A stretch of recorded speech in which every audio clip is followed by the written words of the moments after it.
This is Cameron West with Advanced Reporting.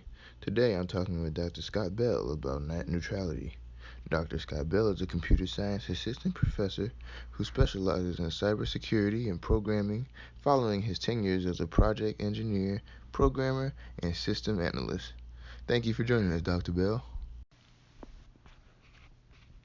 Now, could you please tell me about net neutrality and why should it matter to us? So, net neutrality is the idea that those companies that deliver internet access provide a common ground for all of the companies that are providing data and information over the internet.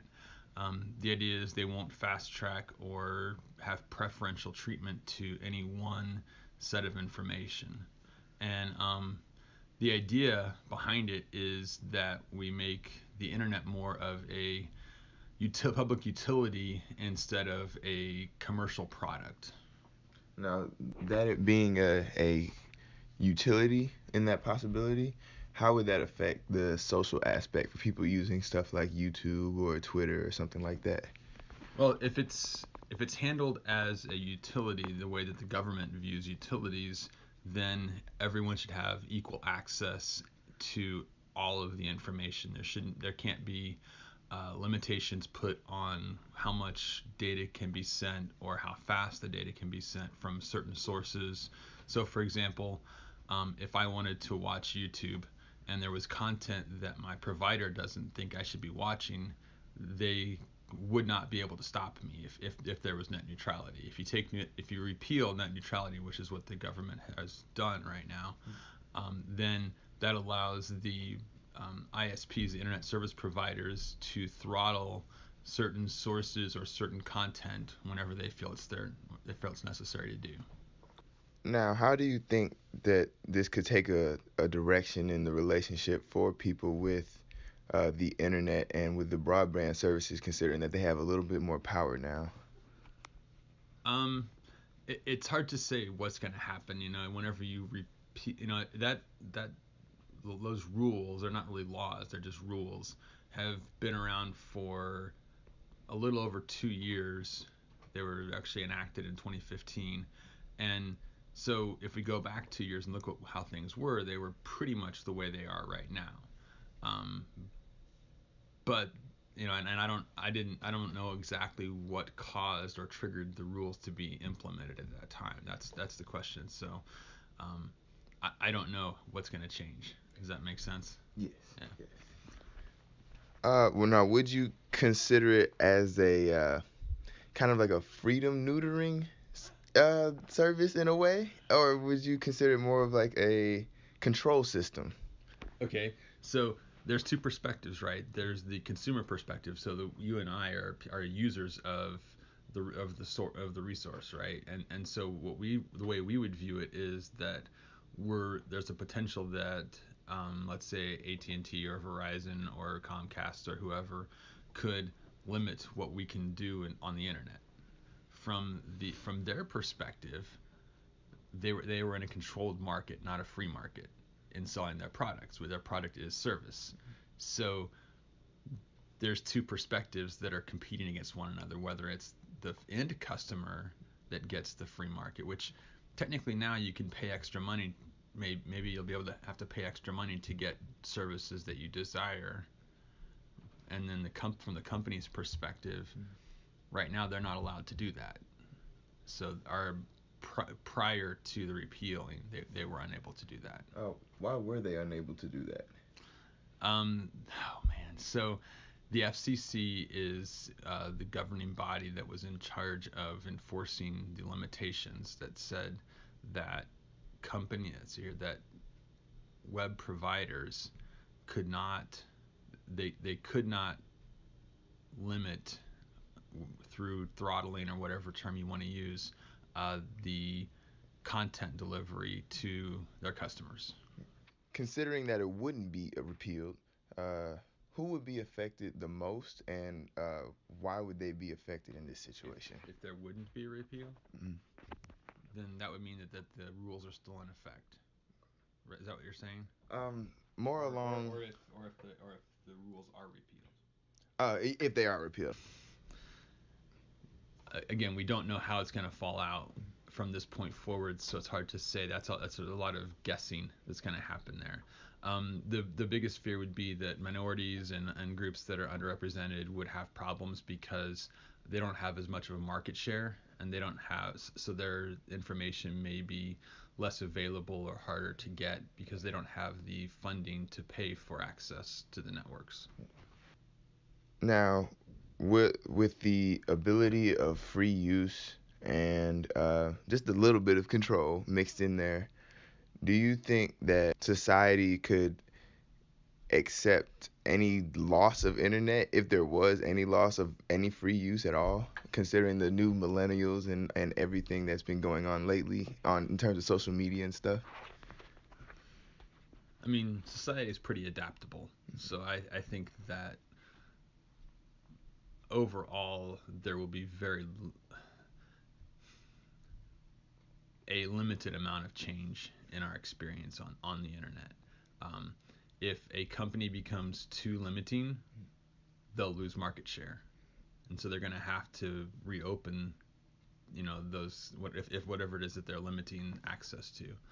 Um, you may see some websites go down that are having to be funded by users that are no longer able to get to it, but new ones come up. That's the interesting part of the entire history of the internet, is that it's been a lot of startups that fail and fail and fail and then finally grab hold and become huge successes. And I honestly don't know. It's you need a crystal ball to be able to figure that out, and it's so messy in there as to what they can and can't do legally that we'll see. At this point it's hard to say for sure. Now, with net neutrality being repealed and everything, do you think that anything related to that could come back up, or they could try to bring up any type of bill or situation that would cause a frenzy like it did a little bit earlier when it was brought back up from 2015? So yeah, there's a lot of options for ways to get it back. The FCC could take control. Oh man, I can't remember which other organization. There's another government organization that could actually take over control. It's basically the body that takes care of like the telephone systems and stuff like that. It's not, and so there are other options for organizations that might set up rules to help maintain the status the way it was previously. Yeah. Now, how much control does the FCC really have in this situation compared to maybe a higher power in the government? Sure. I mean, the FCC on paper is the organization that's supposed to manage that, and most of the time that's the case. Right now, I don't know exactly how that all works, so I couldn't tell you for sure. Now, with all of this being repealed and it being a matter of social media outbreak, there are Twitter posts such as net neutrality, stop net neutrality, call this number, and all that. Do you think the frenzy was necessary, or do you think it was kind of an overreaction in a sort? I don't think it was an overreaction. People are definitely able to voice their opinions, and that's a good thing. That's one of the best parts of our country. And as long as that happens and there's a political discussion about it, I think that's good. Um, I don't know yet what the end outcome is going to be as far as how it all falls out and if it gets reinstalled somewhere else. I think that the idea of net neutrality is good, but right now we're not sure who's supposed to manage that, and so maybe that's part of the problem.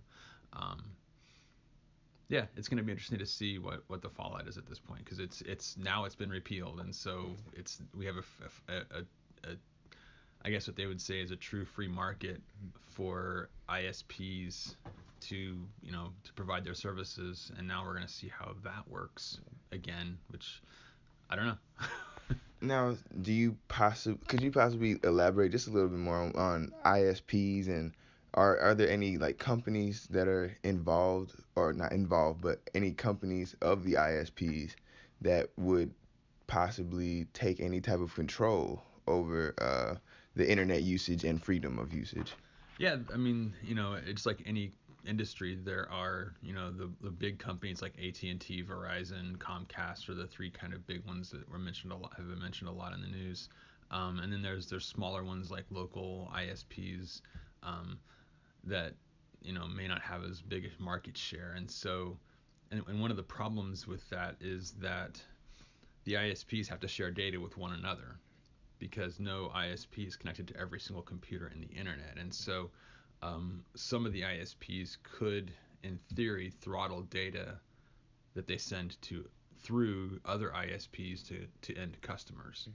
So there's a potential that those larger ISPs could cause the smaller ISPs to go out of business or lose market share just by throttling the shared data that goes between the different ISPs. But we don't know until that happens. So yeah, there is definitely the potential for that to happen. Would that potential be a scare in any sort for the smaller companies? Absolutely. I mean, they're all going to be concerned about that. The good thing right now is there's a decent number of those smaller companies, and they can kind of join together and fight against the conglomerates that already exist to kind of, make that less likely to happen. The other thing that might happen is that if you take someone like, I think it's AT&T that is buying Time Warner. So Time Warner is data. They have movies and TV shows and stuff like that. And so AT&T could actually give preferential treatment to that information being transmitted across the internet over other sources of like I don't know, Disney or something like that. So they might be able to control not only the delivery mechanism but also the content that's being delivered to some extent. Now, considering that it's up in the air and everything, do you think that if there were negative effects to it, like a limited of use, do you think it could affect a college campus such as Northwest or Missouri Western or anything such as that? It's a possibility, definitely. I mean, that's what we live in. Want to have is open, not open exchange of information, and anytime you have one group limiting what can be viewed, then their vision and their understanding of the world is going to be the dominant voice, and we don't know what that's going to be right now. Thank you so much for your time, Dr. Bell. This is Cameron West with your advanced reporting, signing out.